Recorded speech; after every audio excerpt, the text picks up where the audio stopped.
Hey there, I am Debbie Lee, and welcome to Community Comms.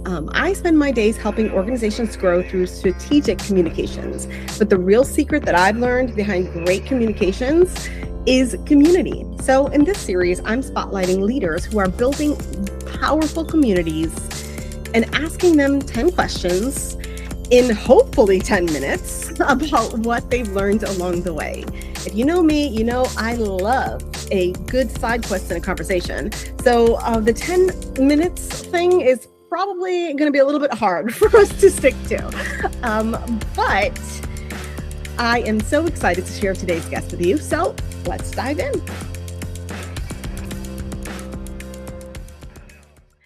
All right, Stephanie, thanks so much for hanging out with me today. I'm going to go ahead and dive right into these questions. And so the first question here is, go ahead and start us off. What's your name and the community that you're building? Yes, hi. My name is Stephanie May Saujon, and the community that I'm building is around my boudoir photography business. So I have an online presence for my community as well as an in-person presence with events that we have at the studio. And everything is around helping, mostly I would say, women feel empowered within their own bodies and showing them how to be confident in their everyday lives. That is awesome. I think it's such a big area that, especially as women, we, sometimes struggle with. We get so busy with life that we forget to stop and realize, wow, I am something awesome.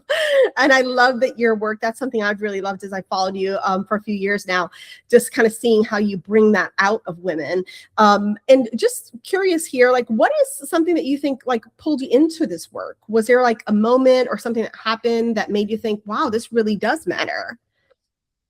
That's a great question. Yes. So I grew up loving fashion photography, and this was before I ever even thought of becoming a photographer. So I used to just obsess over like Vogue magazine, and I never felt like I was represented in those pages, like that my appearance or my body was represented. I mean, whose is, right? Like it's almost unattainable beauty standard in fashion.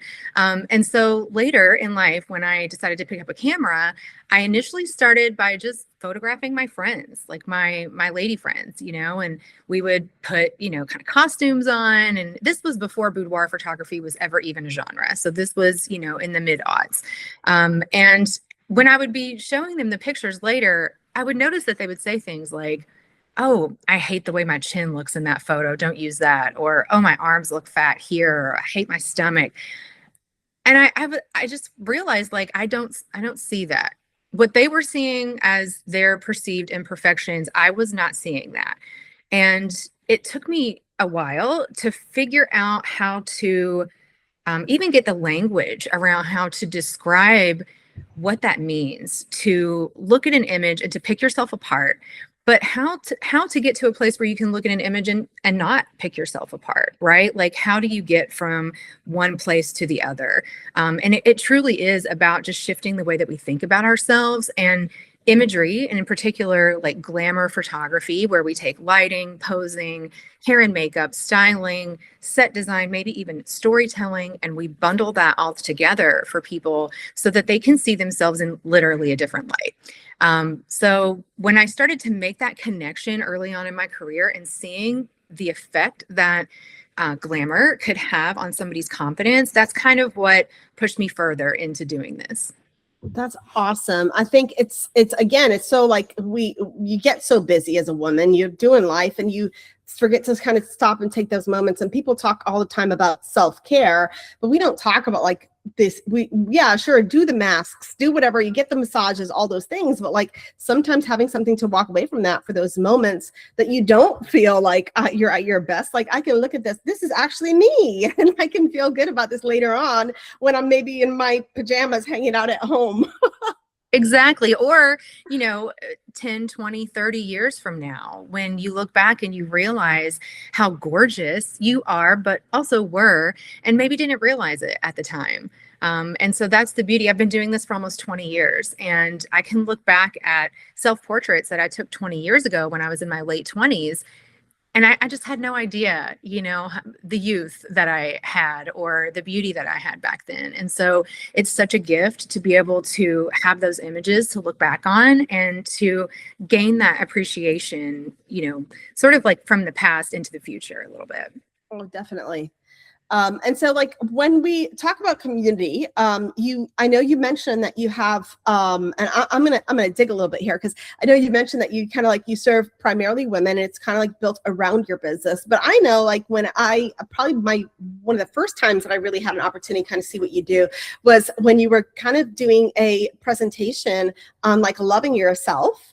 And so I think that that's really special. And there's like a particular like the community that you serve, maybe it started around building a business, but it's definitely become more of that. Can you talk a little bit about what you think makes the particular community that you're serving right now like special? Because I just get to see a little bit behind the scenes. I won't share too much, and it's just such an amazing group of inspiring humans that are really supporting and celebrating each other. And I don't think that exists in a lot of places. And that's what makes it special to you, or what do you think that, kind of like from that group environment that makes you feel like, wow, this is something I want to keep doing?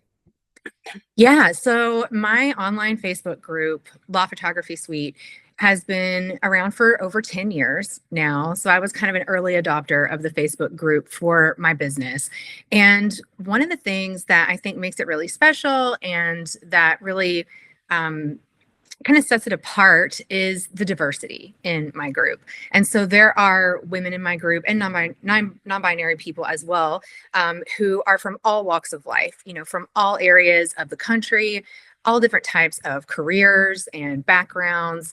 And I love that the community brings together all of these different types of people who have different life experiences and who can share that with each other. And everybody's at a different stage of their life in regards to where they are with self-confidence, self-love, how they feel about the way that they look, or even about, their personalities.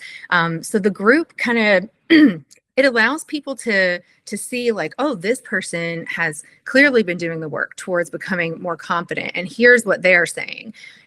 This person, maybe is just finding this type of work, maybe is just starting to dive into learning how to become neutral about themselves, maybe even start to love themselves. So I think just the diversity of the group and how everybody's in a different place with it gives everybody else hope, because they're like, oh, you're new at this like me, or, oh, I can see that you've been doing this for a while. So it gives me something to strive to. That is amazing. And I know the next question that we have here, I know you dove into a little bit, and that was kind of like, what was the need that you were trying to fill? I don't think maybe even consciously there was like a clear of like, oh, there's not people that look like me here. But maybe that was like, oh, let's fill that gap. But more, it sounds like as it evolved, it became like, oh my gosh, there's other gaps that you didn't see. So maybe what are some of those other gaps that you see the group filling that you didn't maybe think in the beginning was was going to happen? Yeah, you're right. It definitely evolved over time. It was in the beginning, I just did it because I love to do it. And then I started noticing things, patterns, when I would speak to people or when I would photograph someone. And so then I started addressing those patterns in my group and talking about it openly. These are also conversations that, 10 years ago weren't necessarily happening out in the open very often. You might find, an old, live journal post somewhere where somebody was talking about this.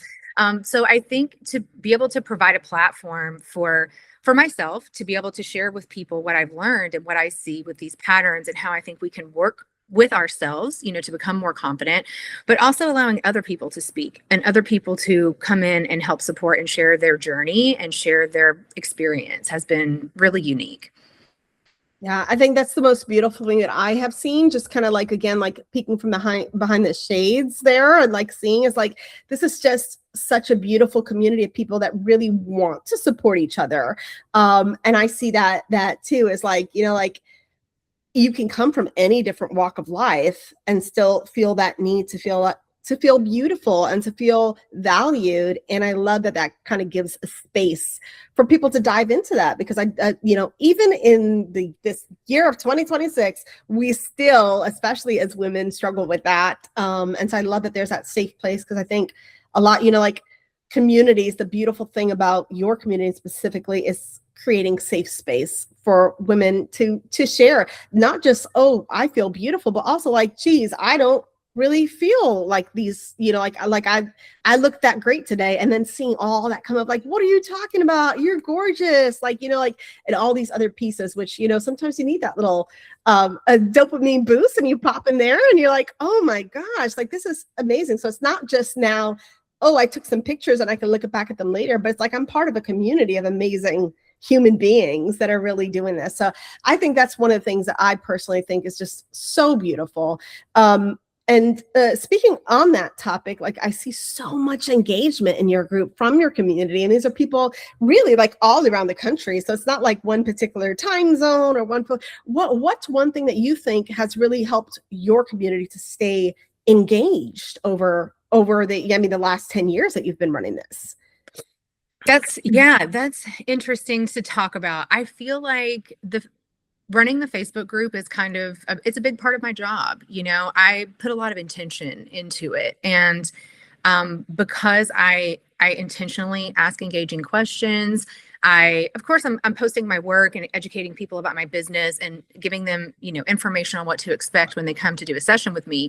But I also just want to get to know people. I'm just curious about you, like, I want to know where you're from. What do you do for a living? Like, what do you struggle with? So having those conversations and being genuinely curious about the members of my group, I think, is what has kept it going and keeps the engagement up like that. That's awesome. I think I would have to say that of like a lot, because there was like this boom, I'm going to say maybe like 7 years ago of like, oh, Facebook groups are the way to build businesses and build communities. And so like I saw that happen. Of course, you're a little early to the game, which is cool, but like to see that standing for so long, because a lot of these other groups that I have seen and been a part of just kind of fizzle off after time. And I think too, one of those pieces that, like you said, like, you're asking the questions, but you're also modeling that engagement so that other people, then you see, like, the days that maybe you aren't quite as active, like, other people are actively in there asking questions and getting feedback and having conversation too. So I think it's really powerful that you're modeling, right? Like, there's that statement that be what you want to see in the world. And I really see that from you, which is really awesome. Thank you. Yeah. I mean, I think one thing that's really important to keep in mind is that it's work too, like it is absolutely some nights, when I'm scheduling my content out and I'm on my phone, just kind of like, oh, what am I going to post next? Like, it's not easy to keep that up. And there have been times when I've had to take a step back, and I always communicate that, with my group, like, hey, I'm taking a step back. Like, maybe I'm taking a social media break, or, I'm going on vacation, whatever it might be. And then I notice that people do step in and start to, kind of fill in the gaps a little bit when I take a step back. But I'll be honest, it's work. It's fun work. It can be fun work, but it's still work. Yeah, no, absolutely. And that actually is a great bridge for our next question here, which is, what has been, do you think, that one of the hardest parts? Because I think a lot of times when we talk about community, we just talk about like all the fancy, beautiful, put together stuff. And we forget that, like you said, it is work. And it's not always easy. So if we could kind of dive real quickly into maybe just a couple of the challenges or the hardest part of building or sustaining, it might have been starting up, it might have been, in the process.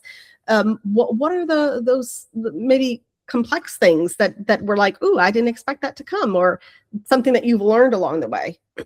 Yeah. So you are aware of this, but I relocated my business in 2021 from primarily like Nashville. I was also in Denver. So I've traveled and done photography all over the country, but I was primarily based in Nashville for the majority of my career. And then I moved to Connecticut, where I didn't know anyone. And so trying to build a community where you don't know anyone is very, very challenging. So I really tried to focus on in-person events here as a way to get to know people, to network, to let them know that I exist, to invite them into my community. And so I'm the older I get, the more introverted I get. I do great one-on-one or in small groups, but if I walk into a room of people that I don't know, I'm like, oh, I don't know what to say or how to approach people. So I get nervous about that and have anxiety about it. So kind of pushing through that anxiety, making myself, get to know people, put myself out there, finding people who are initially very passionate about what I do and then bringing them in closer. Like, can I photograph them? Will they maybe become a brand ambassador for my business? And if they're from here and they know everyone, then they'll help broadcast that information to their own, network of people. So I would say one of the hardest things was moving to a new region, and to restart that. And then ongoing, I would say that, sometimes it's hard to just get people out to events because we do have in-person events at the studio, or sometimes in other locations we'll collaborate with other businesses. And so, if it's a ticketed event or whether it's free, sometimes it's like pulling teeth to get people to show up. Even if you think you have a really good idea, like, oh, I'm going to be doing mini photo shoots and you're going to have access to like a tarot reader and maybe we're going to do a group shoot. And, we have all these fun incentives for people to show up. And sometimes 3 people show up, and those 3 people, like, I'm thankful that they're here and I make sure that they, get in return the investment for their time that they've given. But if you're expecting 15 and you get 3, that can be disappointing a little bit. And then you have to wonder, like, where's my messaging falling short? Like, how can I reach more people? And in this day and age, digitally, everybody's running ads. That's how we're really reaching people because everybody's on their phone. So I would say just like actually getting people engaged with what I'm doing is challenging. So it's like a multi-layered process. It requires online engagement. It requires in-person engagement. It requires incentivizing people and making sure that it's all a test too, right? It's like, I'll try something out and maybe it won't work or maybe it will hit. And sometimes I don't know why things work or why they don't. So I've had to kind of take my own ego out of it a lot and not let it kind of bring me down, or not let it be a reflection on me or my skill, but instead learn something from it and then be able to take that into my future endeavors.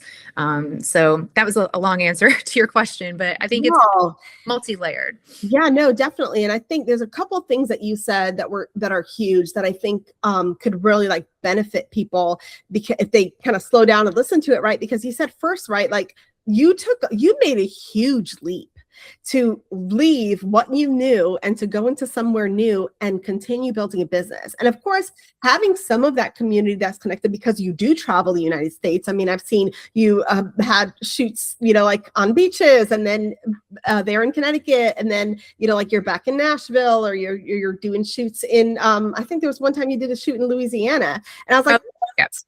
And it's just so you have that reach, which is great, but relocating is always super scary, I think, for anybody in business, especially when you have a clientele in a particular area. And one thing that you mentioned is, like kind of keeping up and people, okay, are they going to show up to the events and things like that? And one little thing that you hinted at, right, is like, we don't always know what works, but you keep trying and you don't let it kind of be a blocker for you, which I think shows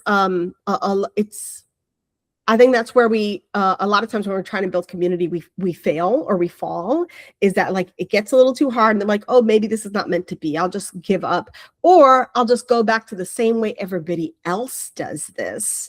And your approach is unique, and I think that it creates an angle where like I think you're a little bit ahead of your time, because like we see that direction happening now where people are kind of going back into community and they're like, I'm done with influencer culture. I've had enough. I want to connect with people. So that's why we see that mass migration to like tools like Substack and other things where people are kind of like leaving this broader, I'm going to follow this influencer and see what they're doing, to kind of find that like, no, I want to actually have a human connection with somebody. And I think that you are ahead of the curve, which gives you a huge advantage. But also there's challenges with being ahead of the curve a little bit, right? Because it's almost like I'm training an audience on how to interact.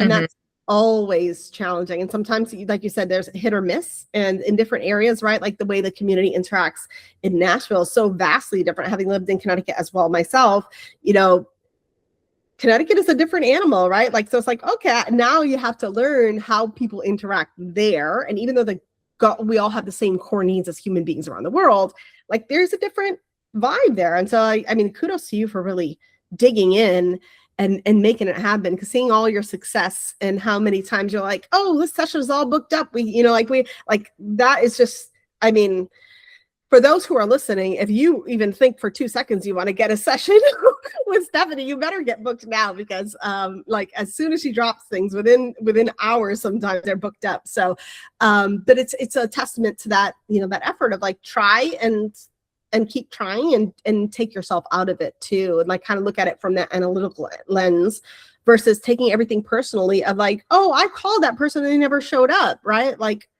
that's not about me. Like that could be about them. And also it's not my business what it is about them either, right? Like they're allowed to have their own life. They don't have to share with me, but like we'll move forward from here. So that was a learning and a growing experience instead of like somebody hurt me personally experience, which I love that approach. I think so many people get into that personal realm where everything feels like a personal attack, and they're not taking information in as data when they're building a community.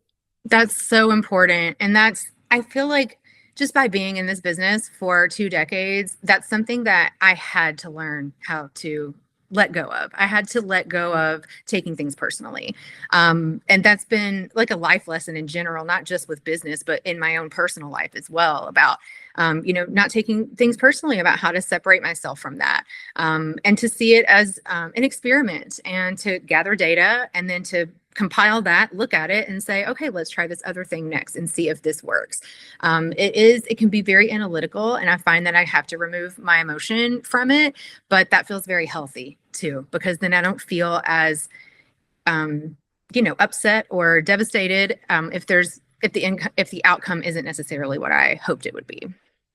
Definitely. And that I feel like you're staying ahead of the curve, because our next question was about what is one of the things that you learned in leadership or communication that you wish you'd known earlier. But if you want to dig a little bit more into that. So yeah, this question is very timely for me.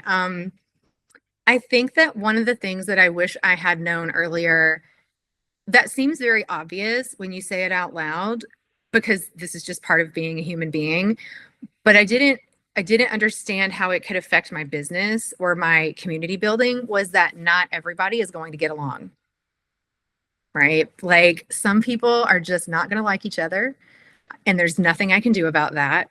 And conflict is around every corner. And some people don't know how to set good boundaries for themselves either. And that can spill over into, the community.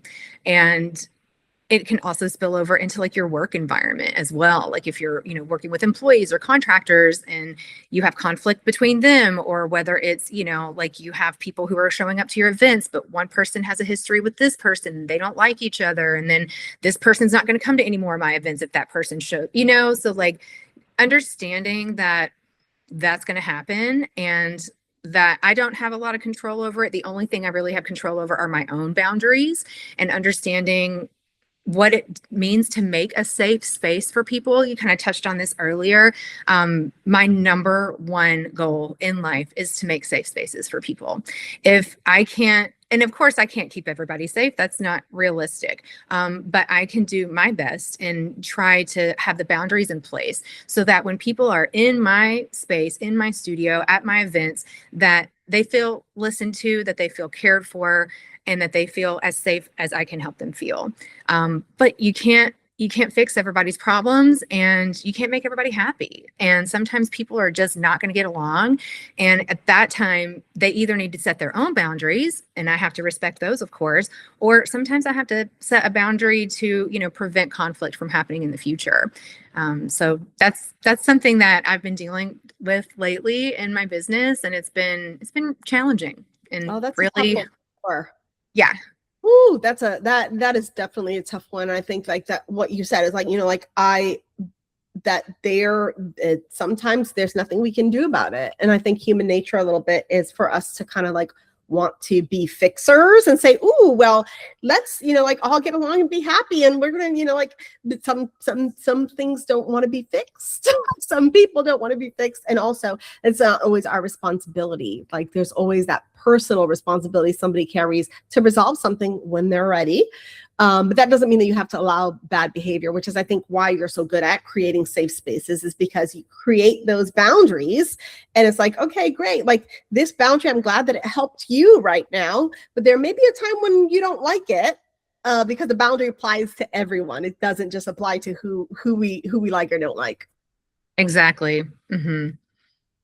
All right. Well, you touched a little bit earlier on kind of like taking breaks from social media, which I can imagine probably when you first started doing that, it got a little stressful, because I know for me, I work largely on social media for my work. And sometimes I've had to learn, like, okay, I can just schedule stuff out and walk away. I don't have to watch what happens, because it can get overwhelming. But in that time, sometimes where you do take time, or maybe, when you're not just not as active as you want to be, what are some of the things personally that help you recharge? Because I think, like you said before, community building is work. And so is your actual work, like, photography services. What are some things that kind of help you stay grounded, recharge, some things completely outside of what you do for work? Yes, lately it has been my garden. So the house that we have in Connecticut is an old Victorian house, and it has this beautiful piece of land where there are these massive flower beds all the way around it. And before we moved here, I didn't know anything about gardening. If you had told me 6 years ago that I was become a gardening person, I would have not believed you at all. I could kill any plant and I could barely keep a tiny one alive. But since kind of throwing myself into the deep end when it comes to gardening, I find it to be so relaxing. And it's hard work. So like physical work, it's not really physically relaxing until after you're done. And then you can kind of take a moment. But while I'm doing it, just to have like my hands in the dirt, to cultivate my land is so primal.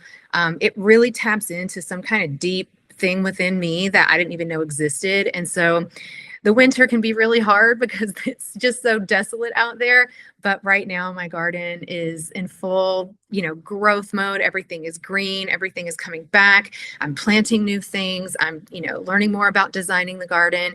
And that does have an effect on my business because I shoot in the garden. And so I have a lot of, my outdoor photography takes place there. So I'm cultivating something that does serve my business, but ultimately it serves me kind of psychologically, because it allows me to disconnect, whether I'm listening to like an audiobook or I just am not listening to anything, just listening to nature, getting my hands in the dirt, watching something grow and flower and become beautiful. It is the most satisfying thing that I do right now. So I would say that gardening is, my number one. In the colder months, I'm a crafter. So I love to be crafty. I love to change my environment a lot. So I love to like rearrange a room or repaint a room, redecorate a room is something that I will throw myself into. And I also really enjoy traveling. It's not something I do as much now as I used to. But in the middle of winter, sometimes you just got to get away from the cold, and so it's been a real privilege to be able to travel a little bit here and there. Oh, that's awesome. I think I love what you said about getting your hands on the dirt and disconnecting from things. I think it's funny because we've done a few of these episodes now, and that seems to be like a common thread for a lot of people that are doing this heavy community building work, because there's so much emotional labor involved. They're just like, like getting your hands in the dirt or in a project that requires you to like we don't have to talk. We could just be quiet and put things together or build something or stick your hands in the dirt and watch flowers bloom from your hard labor in a different way. And that's just something that's so it's kind of like a running theme. And I really love that. I think it's, like something that's so For me, it's sometimes it's other things, but like I really love to cook, and it's kind of that same idea, right? Like we do so much heavy communications work that like I just when I'm in my kitchen, like there's no rule book. I just like like not baking because that's way too involved too detailed for me. But it's like, okay, if I make a mistake, great. Like what seasoning can I use to cover that one up? Like it's just so it's always that creative outlet, even though you are creative, there's still another way to be creative that kind of gives you that outlet. I love that. I think it's so awesome. And the crafting in the winter, that's something too. A lot of times I know when you are active in one thing, it's like, that's it. And then that season's over, that sometimes it can be overwhelming. So I love that you also say, okay, let me find other ways to stay active with my hands in a different way, that, during off season. So it doesn't make everything feel like, oh, great, I'm just going to wait until the sun comes back out to come back to life. Honestly, I struggle with seasonal affective disorder, and I have to be very intentional about making sure that I have things to do, because I'm a workaholic. I work all the time, but that's not always healthy, and sometimes I need to take a break from that. So having other things that can capture my attention. I love to read fiction, and I find it harder as an adult to sit and read a physical book unless I'm on vacation or in an airport, weirdly. But I can listen to a book while I'm using my hands to cook or to clean or to work in the garden or to make crafts or to paint something. I can be listening to something at the same time. And so it activates two different parts of my brain where I'm like functioning in a way that's productive, which really works for me and my personality, but I'm also being entertained at the same time. And so I really, really enjoy fiction as well as kind of like an escape. Oh, no, that's awesome. All right. Now we're winding down here. I got a couple of questions left here. First, if somebody wants to get connected, and, like get connected with your community, learn more about what you're doing, book you for a photo shoot, what is the best way for them to get connected and get involved in what you're doing right now? Yeah, so I am basically on every platform under La Photographie, which is the French word for photography. So LA and then photography with an IE at the end. And I have my Facebook group, La Photographie Suite. That's probably the most concentrated community online that I have. I also have a Patreon. So if somebody, lives in another state and isn't necessarily in the market for a photo shoot, but they want to keep up or maybe support what I'm doing, the Patreon is a really good way of doing that. My Instagram is pretty active. So I post a lot of my stories there. I'm always, posting new stuff on Instagram. I have an email list as well that people can sign up for. And then everything kind of like the hub is my website, laphotographyboudoir.com. So you can go there. It'll connect you to all of those different places that I just mentioned. If you are interested in booking a session, that would be the place to start so that you can kind of look at the portfolio, fill out my contact form, join my email list from there as well. All right. And last question, because I promised 10 minutes. I think I warn people all the time that I'm like, we're going to do these in 10 minutes, but then I get pulled into side quest stories. I'm like, ooh, that's interesting. And I ask some questions. So maybe, I don't know, maybe next time I'll keep this 10 minutes. Probably not now, but last question for the day. When you think about the future of your community, what are you most excited about or hopeful about with the direction that you're heading? Yes, I feel like there's so much conflicting information online about how we should feel about ourselves. Like depending on your algorithm and what it thinks you want, you may be seeing things that are telling you that it's not okay to age and it's encouraging you to watch plastic surgery videos. You may be seeing things that are telling you that it's wonderful to age, and you might be seeing content around that. Or maybe you're seeing both at the same time, which is really confusing. I know that as I'm aging, I have been noticing my algorithm like start to pick up on some of things like that. That could be tied to anything. It can be tied to mental health. It can be tied to, fashion or like what we're wearing, how we present ourselves to the world. So what I really love about the community that I'm building is that the messaging is clear. It's not two conflicting messages. You're getting a message that it's beautiful to age. And if you decide that you want to, have work done, then that's okay too. That's your choice.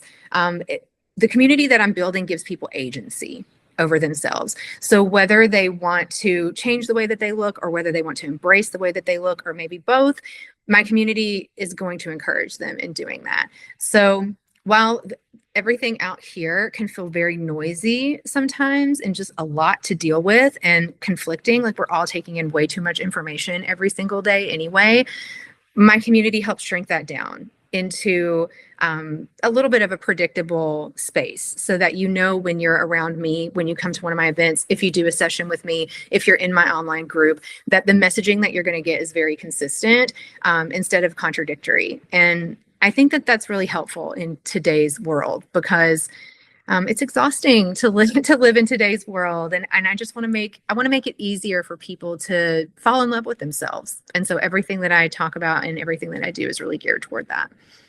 Oh, that is awesome. And I'm so excited to see where you continue to go because I think, as I've mentioned before, like it is so necessary. What you're doing matters. And, you know, again, you probably just started as like, hey, I can build my business here, but it turned into this beautiful community of people supporting each other and celebrating the beauty in the, you know, like in ways that maybe we don't think we're beautiful.